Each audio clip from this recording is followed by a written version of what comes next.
School's a little different this year. Fourth Grade Rats by Jerry Spinelli. Chapter 1. Rats Don't.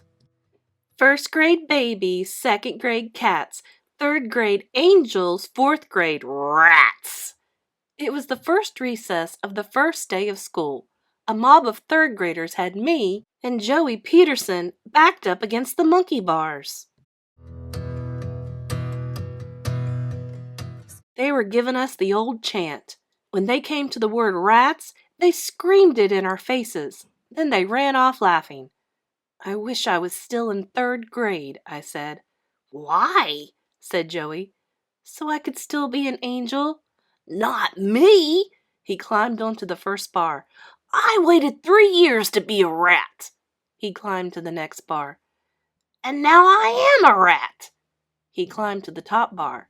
He shouted over the schoolyard, and proud of it! I started to climb. My sneaker slipped on a bar, and I went down instead of up.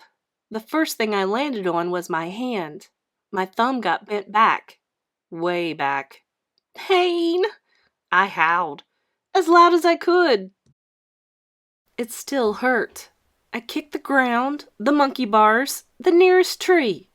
My thumb still hurt, and so did my foot. Only one thing left to do. I cried. Joey's voice came down from the high monkey bar. Rats don't cry! The bell rang to end recess. I jogged, sniffling, to the door.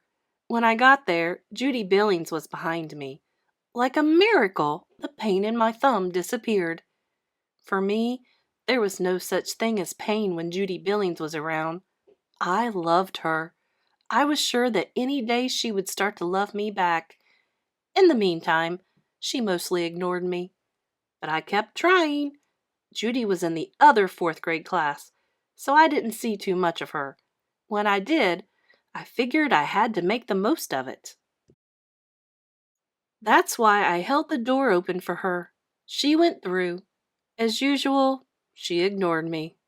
I didn't care. For 1 second, she was inches away. Heaven was a trainload of those seconds.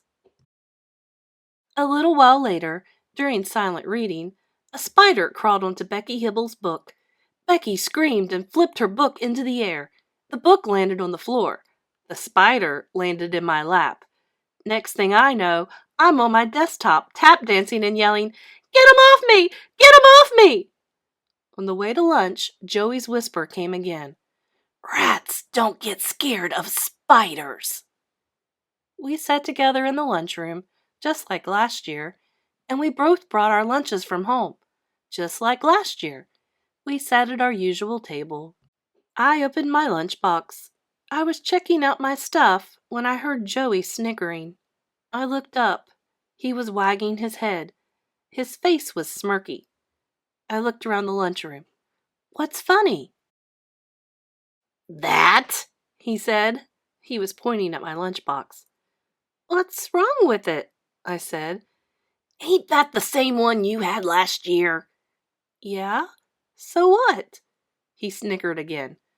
Look at it. I looked at it. So? What do you see? I see a lunchbox. What do you see? A Martian?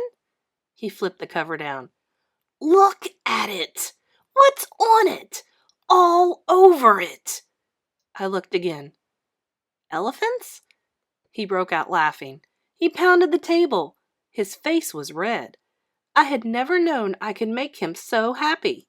He tried to talk a couple of times. What? What? But he kept cracking up. Finally, he slapped his hand over his eyes and got it out. What are they doing? The elephants? Yeah. They're flying? This time I thought lunch would be over before he stopped laughing. Other kids were looking over. Gerald Willis, a 6th grader and the school bully, threw a French fry at Joey, but that didn't stop him. I unwrapped my sandwich. I didn't have all day. At long last, he took a deep breath. He said, Right, flying elephants, big flapping ears, doing yo-yos with their trunks. Some of them, I corrected him. Other ones have fishing poles. His cheeks bulged with laugh balls, but he swallowed them.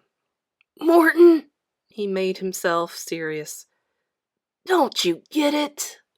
Get what? Flying elephants on your lunchbox, man! That's little kid stuff. He picked up his paper bag. He wagged it in my face. This is what a rat brings his lunch in. I took a bite of my sandwich. What do I care? That's just it, man. You ought to care. He opened his bag. If you don't care, who will? Your mom probably got you that box, right? Yeah, I guess. Right. Moms, they just want to keep you a baby all your life. Suds, I'm telling you, you gotta put a stop to it now. If you leave it up to your mom, you'll be going off to college with a flying elephant lunchbox. I looked at my lunchbox. I'd had it since first grade, when I was a baby, and glad of it. Most of the other kids broke their lunchboxes, or lost them. So they got new ones every year. My lunchbox just kept rolling on. The elephants were fading, and some were even starting to look like hippos. But I loved my lunchbox. It was like a brother to me. Now that I thought about it, I wasn't even sure I could eat lunch at school without it. And as for my lunchbox going off to college with me someday, well, to tell you the truth, I didn't see anything so bad about that. I looked at Joey. He was wagging his head and smirking again. Uh-oh, I thought. It's not just the lunchbox. School's a little different this year. It might feel a little weird, 'cause school's different this year.